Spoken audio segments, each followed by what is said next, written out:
Disassembling my wheel hubs.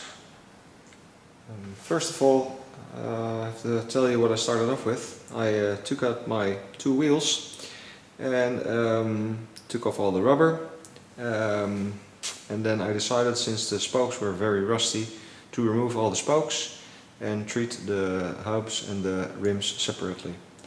I had the rims and the hubs sandblasted, and then the next task came to disassemble the hubs. First of all, this is my front wheel hub and this is my rear wheel hub. I started off with my front wheel hub and I took out the rubbers. What's on the inside of the hub is consecutively a dust seal, a speedometer gear retainer, a wheel bearing, a spacer, a wheel bearing and an oil seal.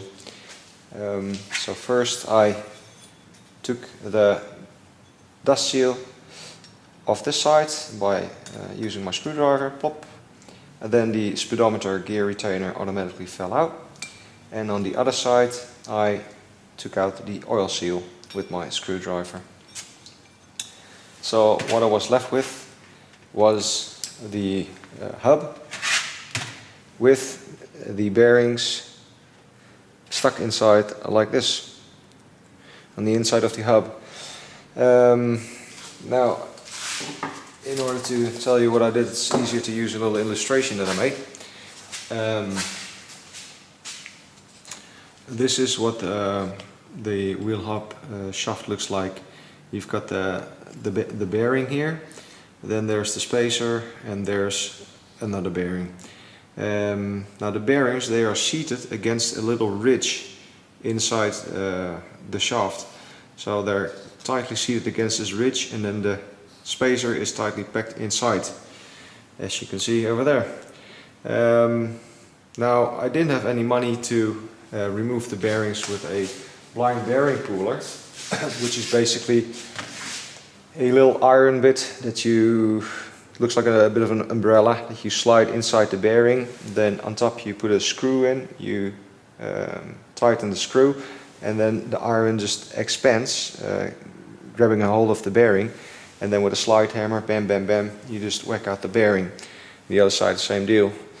I didn't have any money to buy such a blind bearing puller, so I had to use a rod, which is the conventional way.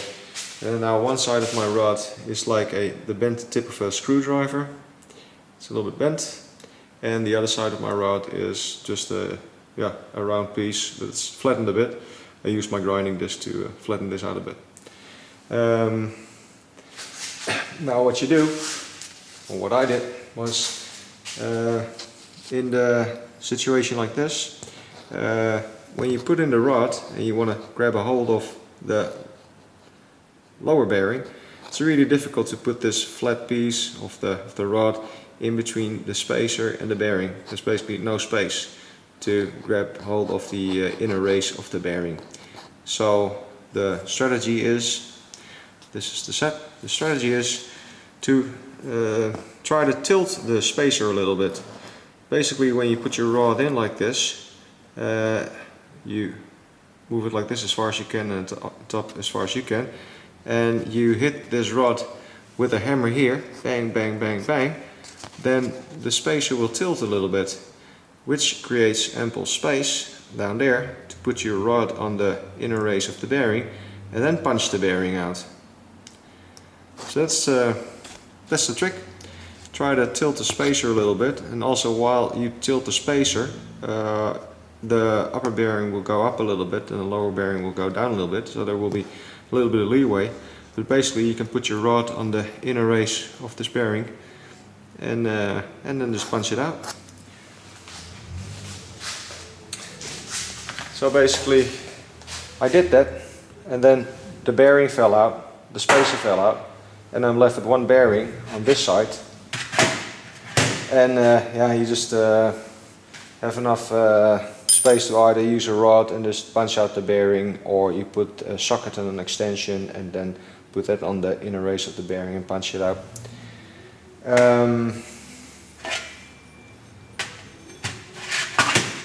that's it.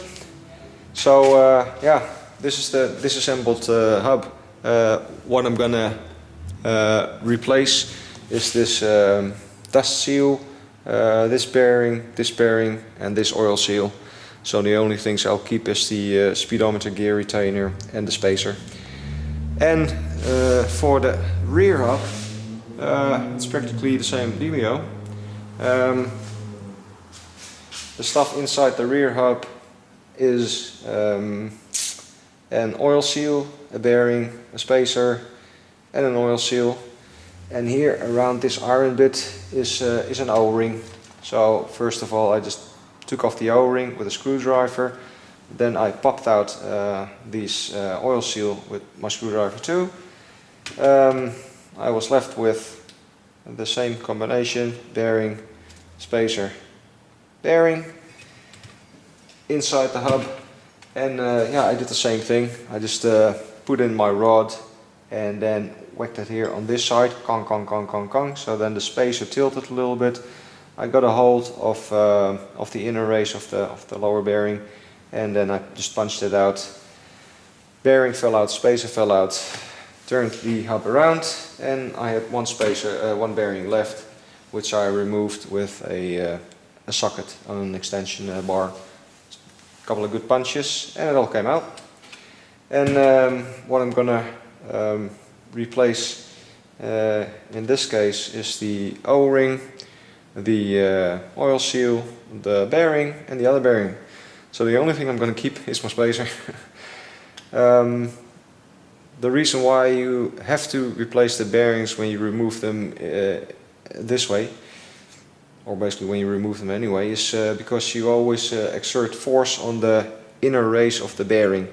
And when you exert force on the inner race of the bearing, the balls inside the bearing will get damaged. So it's not wise to reuse the bearing again. If you're driving along the highway with 120 kilometers an hour and your bearing gives up, then it's the end of the story. So and they're cheap. I think I will buy the whole set, 2 front bearings, 2 rear bearings, plus an extra bearing that goes onto the part that holds the sprocket. Everything together is like 25 bucks. So that is the art of removing wheel bearings. Talk to you in my next videos. Bye.